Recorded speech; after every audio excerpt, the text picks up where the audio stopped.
Good morning, traders, and this is your DAX day trade setup. How bizarre. What can I say? How bizarre. So we had this, or it was looking like a flag, which turned out to be a flag, and break and run. But I think this gap, pretty safe to say that gap is acting as a proper magnet at the moment. But now we do have another gap here. So this is a solid bull bar that we got yesterday. But look, we've had a few solid bull bars in the past, and they haven't really amounted to anything. So kind of not going to hold my breath with this at the moment.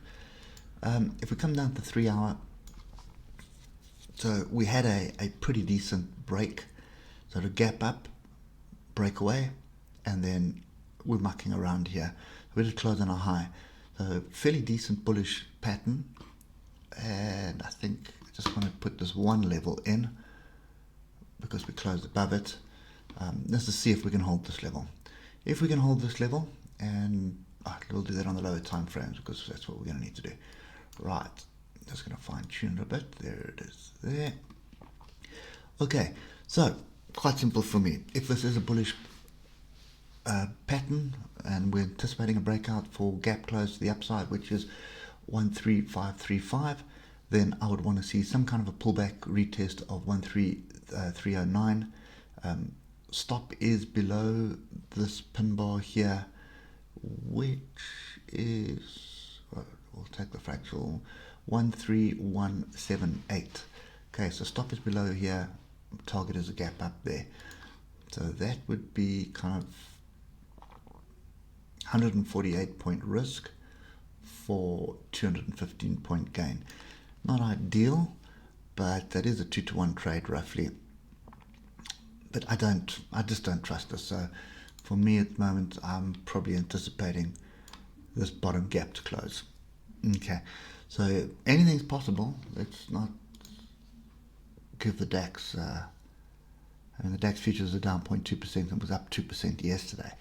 So maybe that is a decent start to something, but let's wait and see what happens. So if we can hold this level here, that's 13,300. If we can hold that 13,300 area, then I'd definitely be looking for longs to tackle this gap at the top here. If we can't hold that, then I'm just staying out of it again. Not really going to bother with it. So not looking to short it. This trend is up. It's just been a messy uptrend. So we could get exactly the same scenario. Let me just use that. So you can see what transpires here. Consolidation, consolidation. There's more consolidation. So we travel up, consolidate, up, consolidate, up, consolidate, up. What's next? Consolidate. So that's kind of what I'm anticipating at the moment. Okay. But we'll see what happens. I mean, this is a fairly big level here that we've gradually got to. So if we do get through that, this gap is next. If we can get through the gap, then we have that zone there, which is 13,670, and then we have the all-time high. Okay, so now I do expect us to get there eventually, to be honest, but it's just messy, and there's no way that I can sit and wait. What was this? 1, 2, 3, 4, 5, 6 days for something to happen, and then normally what happens is you get it in one day. So you get all this consolidation, then you get the break on one day, and then you think it's going to continue, and then you get more consolidation, and then it happens in one day. So a bit of a messy structure at the moment. But anyway, let's see what happens. This is the area that we're looking at. Just come down to 15 minutes.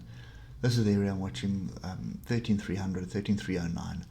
Looking for a pullback in this area, and then see if we can get some bullish price action to buy off that.